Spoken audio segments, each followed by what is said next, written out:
Assalamualaikum warahmatullahi wabarakatuh. Kaget ya lo? Gue diem dulu ya. Ketemu lagi dalam episode yang berbeda dalam acara Pakar Basket. Ya. Gue Dimas Mbot Mahendra. And I'm Bayu Radityo. Assalamualaikum. Di episode ini wah kepleset tuh berarti. Dalam episode ini. Nah, gue kalau ngomongnya pelan lebih enak ya, tapi bukan gue banget tuh. Program 2 TVRI. Yang jam 9. yang udah habis. Episode ini gue sama Bayu mau ngebahas tentang top 3 atau best 3 dunkers di IBL. Nah, All time ya. Ya all time sampai dengan saat ini ya. Yeah. Jadi gue sama Bayu sebenarnya masing-masing udah punya jagoan sih. Dan gue yakin pasti ada 1 atau 2 pemain yang namanya beririsan gitu. Nah ini mau mulai dari lu dulu atau dari gue dulu nih? Sweet. Biasa. Asli. Masih juara sweet. Juara sweet, oke, berarti gue dulu ya. Yeah. Gue yang ada di 3 teratas gue, gue akan put nomor 1. Ini satu pemain yang sewaktu gue belum join Kobatama atau IBL. Ini dari peringkat 3 dulu apa langsung? Kalau gue dari nomor 1 dulu. Oke. Yang ketika gue belum join IBL dan gue waktu itu masih datang beli tiket, gue lupa berapa ribu waktu itu, dan nonton dia. Dan menurut gue ini orang cukup fantastis dangnya. Badannya nggak tinggi, tapi lompatannya tuh menurut gue kayak gifted aja. Gue nggak tahu kalau lo sekarang notice apa enggak, tapi sekarang juga cukup aktif di Instagramnya. Thomas Teddy Kurniadi. Dulu TK7 Panacea dulu ya. Hatex masih ya. Hatex. Yang nggak tahu Hatex atau Panacea itu terakhir namanya Garuda. Oh iya benar. Sayangnya emang gue ketika mulai aktif main di tahun akhir 99 sampai 2000 si TK7 ini, Thomas Teddy ini udah nggak main. Jadi gue nggak sempet match up sama dia sih. Tapi gue sempet nonton memang ketika itu gue masih jadi penonton dan gue cukup mengadmire dia bahwa untuk seorang pemain Indonesia, kalau nggak salah tingginya 178 deh. Ya. Jadi 179 ya. Ya kan, ya masih sekuping gue lah. Tapi lompatannya itu selu ya. Iya sih. Lompatannya tinggi banget. Dan konon ceritanya dulu dari pemain yang seangkatannya dia itu kalau lagi TC ya, bangun tidur yang dilakukan pertama kali bukannya stretching bukan apa tapi ngedang. Dan I heard stories about that. Iya kan? Nah itu menurut gue udah benar-benar gifted gitu. Dan lompatannya emang tinggi banget dan benar-benar dunk yang dilakuin tuh benar-benar pure dunk. Jadi kayak lo main di ring yang cuma 2,75 meter, lo benar-benar bisa ngerasain bahwa lo dunknya tuh smooth banget lah. Nah itu jadi gue bilang yang ada di nomor 1 di Kobatama atau IBL ya.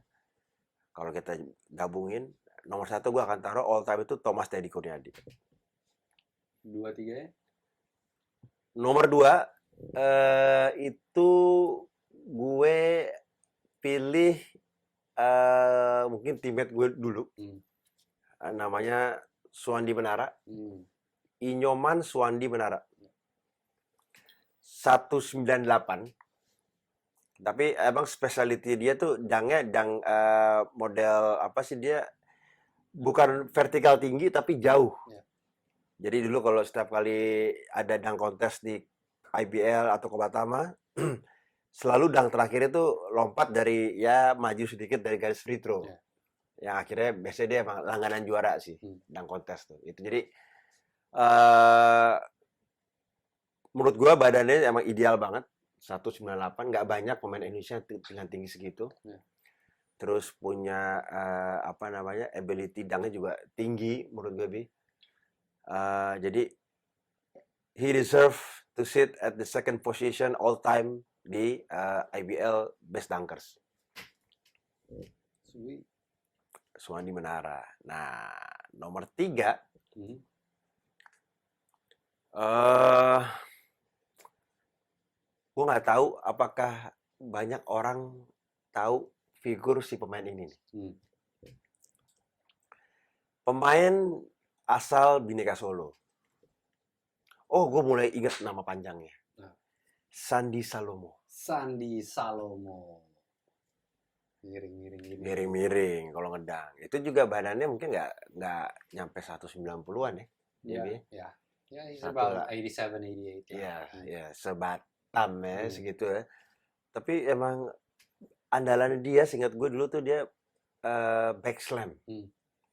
Jadi kalau ikut slam dunk contest di IBA atau di Komatama tuh selalu dia biasa diawali dengan back slam, terus yang nombok tangan Hmm. satunya miring gini. Nah itu at that time dia, Suwandi, Thomas Teddy itu emang tipikal pemain lokal Indonesia yang paling sering ikut ajang dunk contest di National League. Dan menurut gue emang dia all three emang gifted sih.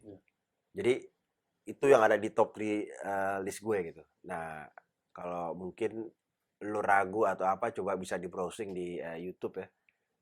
Karena gue lihat masih ada tuh video-video itu mereka ngedang-ngedang tuh. Yeah. Jadi pada zamannya memang gue melihat mereka ya gue ini sih, gue salut lah sama mereka gitu. Dengan skillnya dia, dengan apa creativity-nya dalam mereka melakukan dunk, dan di dalam game juga tuh ya oke gitu. Nggak sedikit juga dari game-game lagi game live tuh mereka melakukan di fast break tuh melakukan dunk gitu. Karena dulu ya kita tahu lah ya, pada era kita main itu kan dunk itu masih menjadikan sesuatu yang didewakan gitu. Jadi ketika orang bisa ngedang, ya even kita juga dulu berusaha kan, even waktu manasan doang ya kan. Tapi ada gue 3 game gue lagi main nih, lagi main. gue manasan doang gue. Kalau lagi main kaku pahanya. Betis berat banget kayak. Tapi kalau lagi panasan, weh, kalau udah ada lagu, udah ngedang. Iya, sekarang sih udah gak nyampe. Udah berat. Itu Bi, top 3 gue, Bi. Oke. Gue yakin pasti salah satu ada beririsan sama lo tuh. Yes, pasti adalah. Kalau gue shout out dulu untuk era zaman sekarang, Muhammad Indra, I have to give a shout out to him. Terus ada Yonga, Hendrik Yonga. Hendrik Yonga. He is a beast untuk ngedang juga. Terus I have to give a shout out to Menara, shout out to Andi Batam, shout out to Peking Dai, shout out to Ekayana, shout out to I got a list, I think. Ponco. Satu lagi sih ada. Andre Tiara. Oh iya, itu of course. Satu lagi tapi. Siapa? Marlon. Dan Widodo. Arif Widodo. Satu lagi Dayat dan Geto. Iya, Dayat ya. Dayat and Geto. Itu shout out to them. Nah, gue yang masuk top 3 of all time gue, peringkat 3 Ali Budimansyah. No doubt. Ali Budimansyah itu agak bingung gue peringkat 2 sama 3. Cuman Ali Budimansyah, he got hops, vertical leap-nya oke, two step-nya, tapi emang satu kakinya juga dia bisa cradle gitu. Yeah. Cradle. Nah itu Ali Budimansyah. For me, he got hops. Number 2, gue sama nomor 1 loh. TK. Thomas Teddy. Perbedaannya Thomas Teddy sama Ali Budimansyah, kenapa gue bimbang tadi memposisikannya, tapi karena TK got some great dunks in game seperti waktu di final. Ya. Itu that fast break sama itu sih gokil buat gue. Di era itu pas baru mau main basket ngeliat itu. Terus akhirnya kesempatan juga kalau gue kesampaian untuk main satu season walaupun nggak guanya 98, 99 ya? 97 7 ya masih bahkan ya? pakai asing kan. Oh iya iya Masih iya. pakai asing. Itu gue rookie di 96, mostly duduk manis, tim pemanasan. 97 mulai ada mainnya. Nah itu dia. Nah 98 nggak ada dia. Tapi emang dulu orang meng-compare Budi dan Thomas Teddy Ya, ya. ya, Match up kalau misalnya selalu Jordan ya jatuhnya it's like Dominic and Jordan. betul, betul, Gitu, betul. rivalry-nya ada dan emang waktu itu Betul. ya dia mewakili Jawa Barat, Budi mewakili DKI. Yes. Gitu. So should have been a cool matchup kalau misalnya terus-terusan si Thomas Teddy di Indonesia sih bisa ada rivalry yang lebih kuat lagi. Gitu. Dan dua-duanya tuh kalau dulu anak basket kan ngeliat, wah kakinya kecil nih, pasti lompatnya Yoi. tinggi. Dua-duanya kecil tuh kakinya tuh. Ya. Bener, Budi kakinya kecil, bener. Thomas Teddy kakinya kecil, ya emang lompatnya begitu sih dua-duanya. Yaps, asli itu amazingly karena kalau buat gua dua-duanya tingginya nggak beda jauh sama gua. Gue sempat Gitu, mikir loh, gua apa gue termotivasi. sempat pikir apa gue operasi betis ya? Biar biar ramping, siapa tahu tinggi lompatnya kan. Iya, iya, iya. Gue pikir apa yang salah dari gue ya? Kayaknya gue masih operasi betis nih. Iya. Salah. Nggak juga sih. Tapi emang dulu patokannya adalah bukan masalah betisnya kecil aja. Ininya nih, pergelangan di sini Iya, nih. ankle-nya kan. Iya kan? Iya. Pergelangannya itu sih gokil tuh. Nah, kalau gua nomor 1 my man Dunkaholic aka Marlon Adirangga. Oke. Oke. Eh, secara hops dia yang tertinggi gue pernah lihat. Vertical. Yes. One step-nya juga tinggi, cuman dia karena vertical begitu dominant, orang dari lingkaran free throw waktu itu zaman pemanasan aja gitu. Gue pertama kali bener-bener ngehnya tuh kita dandangan gue sama Dodo itu lompat dari garis lingkaran itu.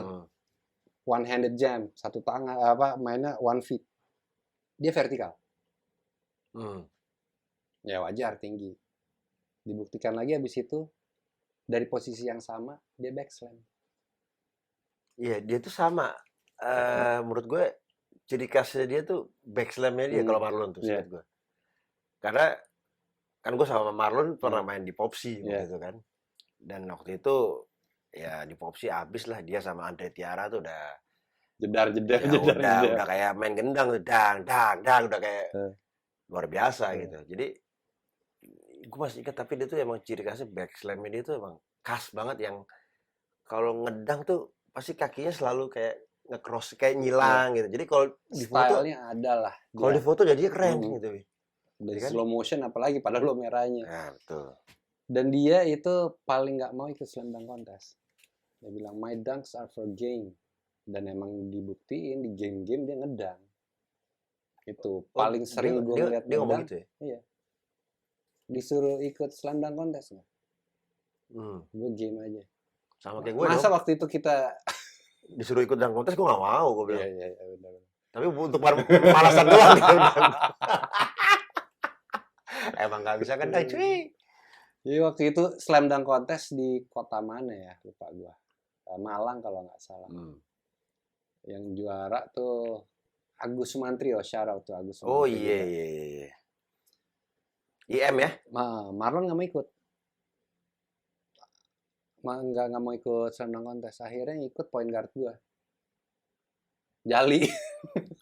Oh yang dipakai kursi? Iya. Wah, gue inget banget. Nggak mau. Tapi pas besokannya di game besok harinya pas game didang sama dia. Gitu. That's him. Dia nggak mau untuk slam dunk contest karena emang waktu zaman era slam dunk contest dulu kan dia sering juara. For me dia itu manusia langka yang hopsnya tertinggi yang gue pernah lihat dan dibuktiin bisa ngedang di game karena enak banget ya lupin ke dia. Iya. Asli enak banget. Untuk Andre Tiara, Ponco, iya kita LUPin cuman tingkat keindahannya itu loh yang gue bilang. Iya. Tingkat keindahannya itu. Ini tiga-tiganya yang gue sebut ini tingkat keindahannya gokil. Beda-beda karakter semua. Tapi maksud gue gini sih, Bi. Sebenarnya Indonesia itu nggak kekurangan orang untuk yang dikategorikan sebagai dunkers Hmm. ya. Iya nggak sih? Enggak. Lu mau bilang orang pendek bisa ngedang, gue bisa bilang mungkin paling pendek yang bisa ngedang Dayat. Mhm. Dayat kan pendek, Ya. 176 kali ya. Tapi lompatnya gila. Dengan ciri khasnya kalau pasti dilempar dulu bolanya kan, baru ditangkap apa didang gitu. Lu mau nyari big man banyak Hmm. yang bisa ngedang. Forward apalagi. Mhm. Jadi maksud gue sebenarnya secara pemain Indonesia tuh nggak kalah. Jadi mitos kalau dibilang ngedang itu kayaknya susah banget bisa, enggak. Betul. Jadi maksud gue Itu yang lo sebutin aja baru yang dalam liga, yang non liga tuh bejibun banget, banyak. bejibun banget. Banyak, iya. I mean, we've seen it in the, I mean, Iya. other local turnamen lah ya. Mau itu main di Tarkam, Mhm. mau itu main di streetball, main di crashball, main di 3-on-3, Hmm. apapun itulah. I mean, we've seen a lot of people do the dunks, and dunksnya juga luar biasa Hmm. dan segala macam. Ya mungkin di beda platform aja sih Ya. menurut gue. Jadi gue setuju sama lu sih, Bi. Kalau dibilang Indonesia tuh nggak bisa ngedang ya it's a myth. Mhm. Banyak kok gitu. Apalagi kalau sekarang IBL sekarang udah makin kaya akan dang. It's not, ya bukan sesuatu ya, it's still special, bukan sesuatu yang kayak langka banget, nggak. Tuh. Kalau dulu langka karena mesti inget ya, keras. Ya. The game tuh jauh lebih keras. Itu nabraknya juga ya masih era-era ketularan Detroit Pistons juga Indonesia mainnya. Hmm. Iya kan? Itu tabrak ya tabrak. Kalau sekarang kan lebih lebih apa ya? Nggak sekeras, dan bahkan kalau unsur kasarnya juga udah nggak ada lah sini. Nggak terlalu. Tapi lapangan favorit lo selama lo main di kota-kota itu, Mhm. lapangan mana yang jadi favorit buat lo dang? Kalau gue tuh biasa, gue Solo. Solo ya. Gue Bhinneka Solo tuh lapangannya, menurut gue kalau udah tahu minggu depan gue mau main di Solo, Mhm. entah kenapa itu gue dari mulai latihan di pagi sebelum gamenya di malamnya, itu gue pasti tiap kali ada layup, gue udah layup tuh cuma di 2 kali awal. Sisanya gue coba kendang terus. Entah kenapa ada kayak motivasi tersendiri gue untuk Mungkin karena ada muralnya Loli di situ. kalau gue Solo. Kayak setiap episode kita kesebut terus ya Loli ya.